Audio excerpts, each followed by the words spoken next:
2011 ഈ സ്ഥാപനം സർക്കാർ രൂപം കൊടുത്തത്.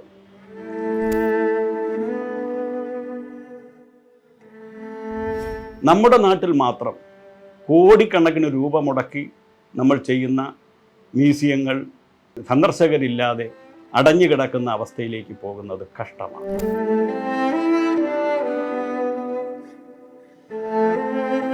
പിന്നെ ദേശീയ തലത്തിലുള്ള മ്യൂസിയങ്ങളായി മാറുന്നത്, ഒരു ദേശത്തിൻ്റെ മ്യൂസിയമായി മാറുന്നത്, നമ്മുടെ നാടിൻ്റെ കഥയായി മാറുന്നത്. നമസ്കാരം. നിങ്ങൾ ഏതെങ്കിലും മ്യൂസിയത്തിൽ പോയിട്ടുണ്ടോ? പ്രത്യേകിച്ച് നമ്മുടെ കേരളത്തിലെ എത്ര മ്യൂസിയങ്ങൾ നിങ്ങൾ കണ്ടിട്ടുണ്ട്? എത്ര മ്യൂസിയങ്ങൾ ഉണ്ടെന്ന് നിങ്ങൾക്ക് അറിയാം? ഈ തിരുവനന്തപുരം ജില്ലയിൽ തന്നെ എത്രയോ മ്യൂസിയങ്ങളുണ്ട്. അറിയപ്പെടാതെ കിടക്കുന്ന എത്രയോ മ്യൂസിയം ഉണ്ട്. കേരളം എന്നൊരു മ്യൂസിയം നിങ്ങൾ കണ്ടിട്ടുണ്ടോ? കാണേണ്ട ഒരു മ്യൂസിയമാണിത്. ഒരു മ്യൂസിയം എന്ന് പറയുമ്പോൾ നമുക്കിപ്പോൾ നേപ്പിയർ മ്യൂസിയത്തിലൊക്കെ എല്ലാവരും ചെന്നിരിക്കുന്നത് സല്ലപിക്കാനും സമയം ചെലവഴിക്കാനും ഒക്കെയാണ്. അതിന്റെ പരിസരങ്ങളിൽ ഒരു മ്യൂസിയം എന്നതുകൊണ്ട് ഉദ്ദേശിക്കുന്നത് എന്താണെന്ന് ഡീറ്റെയിൽ ആയിട്ട് നമുക്ക് ഈ എപ്പിസോഡിലൂടെ അറിയാം. അതിനോടൊപ്പം തന്നെ കേരളത്തിന്റെ പൈതൃകവും ചരിത്രവും നമ്മളെ പഠിപ്പിക്കുന്ന, ഓർമ്മിപ്പിക്കുന്ന ഒരു വിശിഷ്ടമായ ഒരു മ്യൂസിയമാണ്. കാണേണ്ട ഒരു കാഴ്ചയാണ്. അറിയേണ്ട കുറെ വിവരങ്ങളും അനുഭവിച്ചറിയേണ്ട കുറെ വികാരങ്ങളും ഉള്ള ഒരു സ്ഥലമാണിത്. കേരളം ചരിത്ര പൈതൃക മ്യൂസിയം. ഇത് വരുന്നത് നമ്മുടെ പാർക്ക് വ്യൂ എന്നാണിത് നമ്മൾ ഗൂഗിളിൽ സെർച്ച് ചെയ്യുമ്പോൾ അടിച്ച് കാണിക്കുന്നത്. അതിന് കാരണം പാർക്കിനെ ഫേസ് ചെയ്തിരിക്കുന്നത് കൊണ്ടാണ്. അപ്പോൾ തിരുവനന്തപുരത്ത് ഒരിക്കലും നിങ്ങൾ മിസ് ചെയ്യാതെ കാണേണ്ട, അറിയേണ്ട ഒരു സ്ഥലമാണ് കേരളം എന്ന ഈ മ്യൂസിയം. ഇവിടുത്തെ വിശേഷങ്ങൾ നമുക്കിന്ന് കാണാം.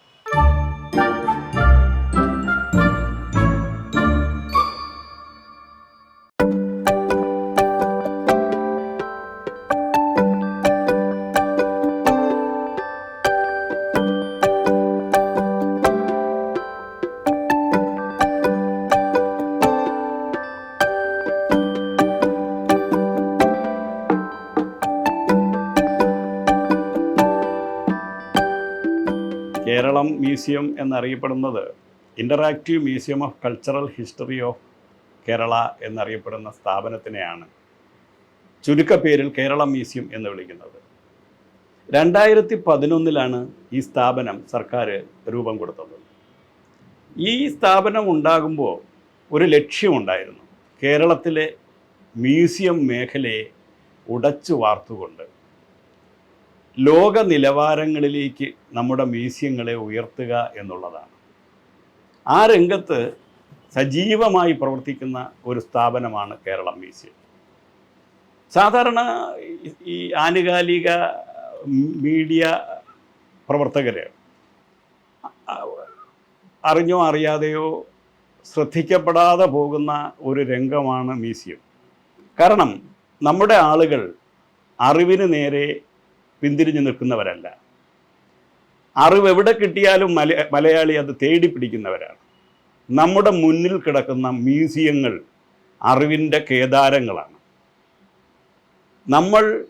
നമ്മുടെ പൂർവികർ, നമ്മുടെ പൂർവ്വ സംസ്കാരം, നമ്മുടെ പൈതൃകം ഒക്കെ ഉറഞ്ഞു കിടക്കുന്ന ഗാലറികളാണ് മ്യൂസിയങ്ങളിൽ പൊടി പിടിച്ച് കിടക്കുന്നതെന്ന് നമ്മൾ തിരിച്ചറിയണം.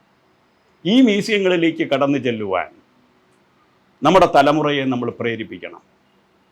അത് എങ്ങനെ സാധിക്കും എന്നറിഞ്ഞാൽ അത് എളുപ്പമായി മാറും.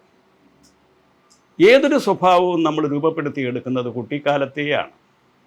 നമ്മുടെ കുട്ടികളെ, നമ്മുടെ വിദ്യാർത്ഥികളെ മ്യൂസിയം അവയർനെസ്, ബോധവൽക്കരണം തീർച്ചയായും ഉണ്ടാക്കുവാനുള്ള ഒരു ശ്രമം നമ്മുടെ താഴെത്തട്ടിൽ തന്നെ ആരംഭിക്കേണ്ടിയിരിക്കുന്നു.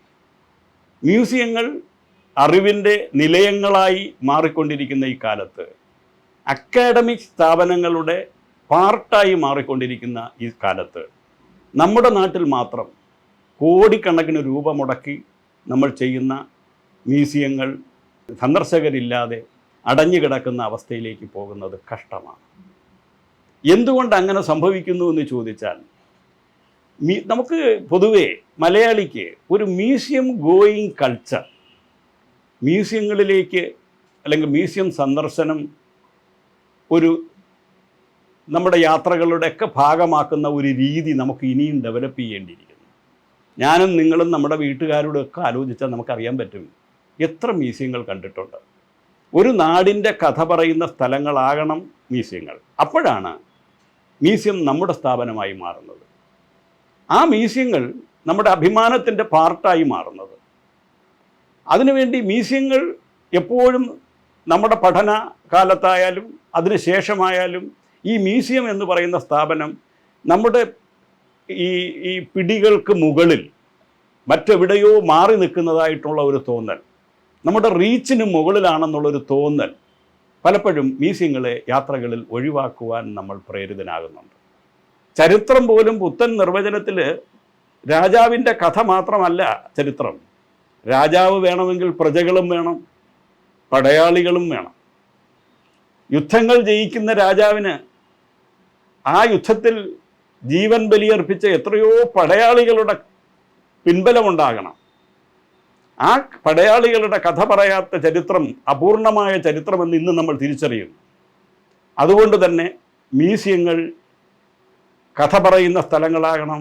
അത് സാധാരണക്കാരൻ്റെ കഥ കൂടെ പറയുന്ന സ്ഥലങ്ങളായി മാറണം. അപ്പോഴാണ് മ്യൂസിയങ്ങൾ നമ്മുടെ സ്വന്തം സ്ഥാപനങ്ങളായി മാറുന്നത്.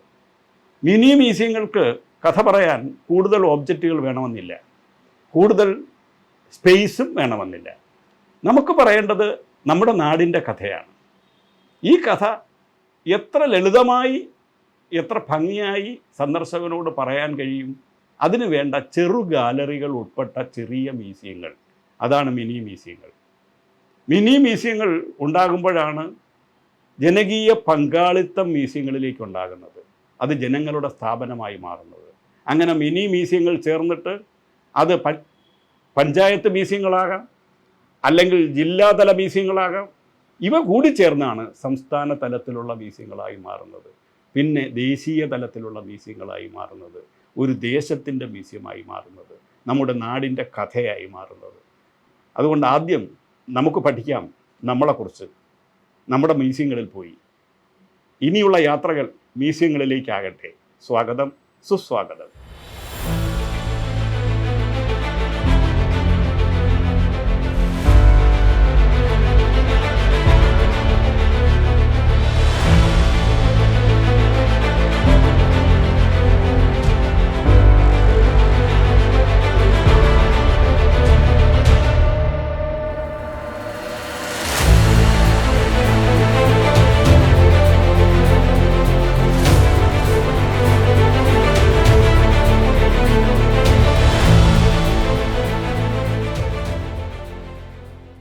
വയനാട് ഇടയ്ക്കൽ ഗുഹയിൽ പോയിട്ടുള്ളവർക്കറിയാം, അവിടുത്തെ കൊത്തി ചിത്രങ്ങൾ അതൊക്കെ നേരിട്ട് കണ്ടിട്ടുള്ള ആളുകളുണ്ടായിരിക്കും.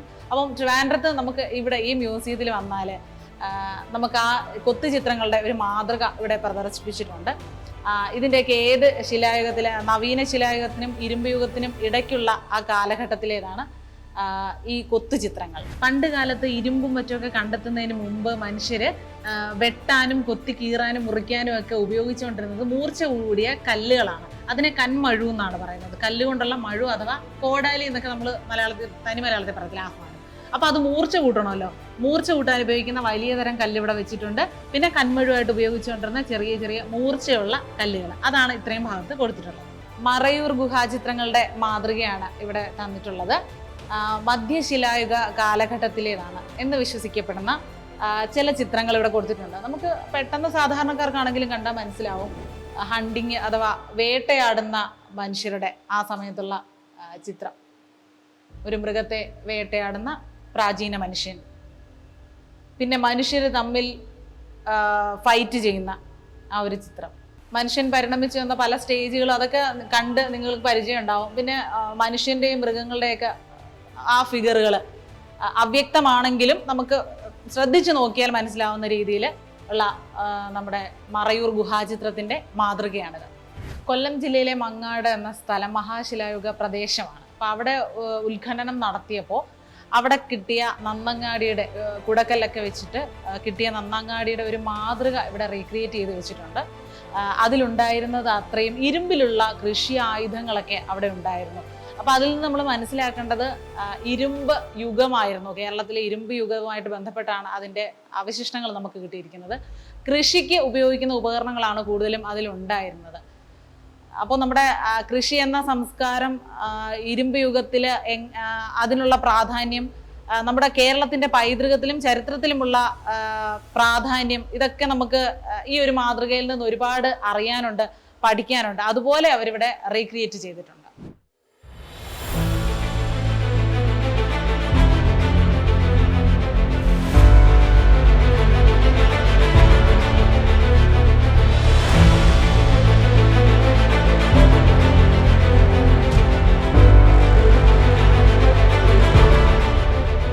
റോമൻ വെള്ളി നാണയങ്ങള്, മുദ്രാങ്കിത നാണയങ്ങള്, അതിന് താഴെയായിട്ട് നമ്മുടെ തിരുവിതാംകൂറിലുള്ള നാണയങ്ങൾ, ഉണ്ടായിരുന്ന നാണയങ്ങൾ, കാശ്, ചക്രം, ഇതൊക്കെ പുതിയ തലമുറ പറഞ്ഞു മാത്രം കേട്ടിട്ടേ ഉള്ളൂ.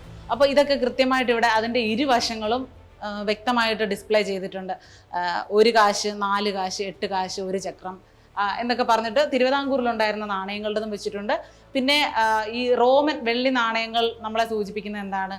ആ സാമ്രാജ്യവുമായി നമുക്കുണ്ടായിരുന്ന വ്യാപാര ബന്ധത്തെ സൂചിപ്പിക്കുന്നതാണ്. ഇവിടെ ചെറിയൊരു ഡിസ്ക്രിപ്ഷൻ ഇവിടെ ഓരോന്നിനും കൊടുത്തിട്ടുണ്ട്. 1945 കണ്ടെത്തിയതാണ് ഈ ഇയാൽ നിധി. അപ്പം നമ്മൾ ഓർക്കണം, ഹിസ്റ്ററി പഠിക്കുന്ന കുട്ടികൾക്കൊക്കെ ആണെങ്കിൽ ഇവിടെ വന്ന് ചരിത്രം നേരിട്ട് കണ്ട് പരിചയപ്പെടാനുള്ള ഒരു സാഹചര്യമാണെന്നാണ് കേട്ടോ എനിക്ക് മനസ്സിലായത്. 14-ാം നൂറ്റാണ്ടിലുള്ള ഹിന്ദു ദേവതകളുടെ ദാരുശില്പങ്ങളാണ് ഇവിടെ കാണുന്നത്. ഒറ്റത്തടിയിൽ തീർത്ത ശില്പങ്ങളാണ് ഇത്. വളരെ അത്ഭുതപ്പെടുത്തുന്ന രീതിയിൽ മൈന്യൂട്ടായിട്ടുള്ള ഡീറ്റെയിലിംഗ് ഒക്കെ ചെയ്ത മനോഹരമായിട്ടുള്ള വിഗ്രഹങ്ങൾ എന്ന് വേണം പറയാം. 15, 16, 17 നൂറ്റാണ്ടുകളിലുള്ള ഹിന്ദു ദേവതകളുടെ വെങ്കലത്തിൽ തീർത്ത ശില്പങ്ങളാണ് ഈ കാണുന്നത്. ഒരറ്റത്ത് നമുക്ക് ഇപ്പം പലരും കേട്ടിട്ടില്ലാത്ത പേരുകളും പരിചയമുള്ള പേരുകളും ഒക്കെ ഇതിലുണ്ട്. ശിവന്റെ ശില്പമുണ്ട്, ശിവനും പാർവതിയും, ശക്തി ഗണപതി, അധികാര നന്ദി, തിരുജ്ഞാന സംബന്ധർ, ചങ്ങലമാടൻ, ശിവൻ അനുഗ്രഹമൂർത്തി എന്നുള്ള ആ ഒരു ഭാവത്തിൽ നിൽക്കുന്ന അങ്ങനെ വെങ്കലത്തിൽ തീർത്ത ശില്പങ്ങളാണ് ഇവിടെ. കേരളത്തിലെ പ്രസിദ്ധമായ ചുമർ ചിത്രങ്ങൾ ഇവിടെ പ്രസിദ്ധീകരിച്ചിട്ടുണ്ട്, ഇവിടെ വെച്ചിട്ടുണ്ട്. അതിൻ്റെ സോഴ്സും അത് ഏത് ചുവർ ചിത്രമാണ്, എവിടെയുള്ളതാണ്. ഇപ്പോൾ പത്മനാഭപുരം കൊട്ടാരത്തിലെ ആണെങ്കിൽ അത്, കൃഷ്ണപുരം കൊട്ടാരത്തിലെ ആണെങ്കിൽ അത്, നമുക്ക് ഗുരുവായൂർ ക്ഷേത്രത്തിലും പത്മനാഭപുരത്ത് കൊട്ടാരത്തിലൊക്കെ പോകുമ്പോൾ നമുക്ക് കാണാൻ പറ്റുന്ന ആ ചുവർ ചിത്രങ്ങൾ അതെല്ലാം ഇവിടെ ഡിസ്പ്ലേ ചെയ്തിട്ടുണ്ട്. മനോഹരമായിട്ട് അതിൻ്റെ സോഴ്സും ചെറിയ ഡിസ്ക്രിപ്ഷനോട് കൂടി ഇവിടെ അത് കൊടുത്തിട്ടുണ്ട്. കേരളത്തിൻ്റെ വാസ്തുവിദ്യയെ പരിചയപ്പെടുത്തുന്ന ഒരു നല്ല മാതൃക ഇവിടെ കാണാൻ പറ്റി. പൂമുഖവും നടുമുറ്റവും ഒക്കെ ഉൾപ്പെടുത്തിക്കൊണ്ട് നിർമ്മിച്ചിരിക്കുന്ന ഒരു മാതൃകയാണ്. അതുപോലെ തന്നെ വീടുകളിൽ നമ്മൾ നെൽക്കതിരി ഇങ്ങനെ കുലയായിട്ട് കെട്ടിത്തൂക്കിയിടാറുണ്ട്. അപ്പോൾ അതെന്തിനാണെന്ന് അറിയാത്തവർക്കായിട്ട് പറയാം. സമൃദ്ധിയെ സൂചിപ്പിക്കുന്നതാണ്. നമ്മുടെ വീട്ടിൽ നമുക്ക് ദാരിദ്ര്യമില്ലായ്മ, എപ്പോഴും നമ്മുടെ വീട്ടിൽ ആഹാരത്തിനുള്ള വക ഉണ്ട് എന്നുള്ള കാര്യം സൂചിപ്പിക്കാൻ, സമൃദ്ധിയെ സൂചിപ്പിക്കാൻ വേണ്ടിയിട്ടാണ് പണ്ട് കാലങ്ങളിൽ വീട്ടിൽ നെൽക്കതിരി കുലയായിട്ട് തൂക്കിയിരുന്നത്. അതിൻ്റെ മറുവശത്തായിട്ട് നമ്മുടെ കേരളത്തിലെ പ്രാചീനമായിട്ടുള്ള നമ്മുടെ ആ ഒരു തനിമയാണ് ഈ പറയുന്നത് കേട്ടോ. വീടുകളിൽ ഭസ്മച്ചെപ്പ് തൂക്കിയിരിക്കും. നമ്മൾ വീട്ടിലേക്ക് കയറുമ്പോഴും ഇറങ്ങുമ്പോഴും ഭസ്മം തുറന്നതൊക്കെ അതിൻ്റെ ആയിട്ടുള്ള സയൻറ്റിഫിക് ആയിട്ടുള്ള കാര്യങ്ങളുണ്ട്. അതിലേക്കൊന്നും ഇപ്പോൾ പോകുന്നില്ല. നമുക്ക് ഇതിനകത്തേക്ക് കയറണം.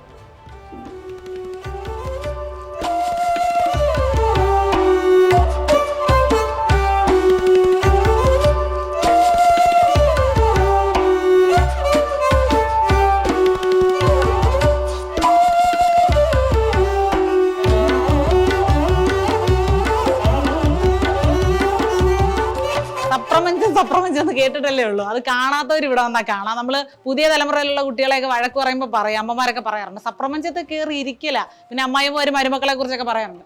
ഇതാണ് സാധനം. ഭയങ്കര സ്ട്രോങ് ആണ്. വളരെ നല്ല റോയൽ സ്റ്റൈലിലുള്ള ഒരു ഉറക്കം, വിശ്രമം. വെങ്കലത്തിൽ തീർത്ത പലതരം വിളക്കുകളുടെ മാതൃക, പ്രാചീന കാലത്ത് നമ്മൾ ഉപയോഗിച്ചുകൊണ്ടിരുന്ന വിളക്കുകളുടെ മാതൃക കൊടുത്തിട്ടുണ്ട്. ഒരുപക്ഷെ നിങ്ങൾ ആരും ഇതുവരെ കണ്ടിട്ടില്ലാത്ത തരത്തിലുള്ള മാതൃകകൾ, വിളക്കുകൾ ഇവിടെയുണ്ട്.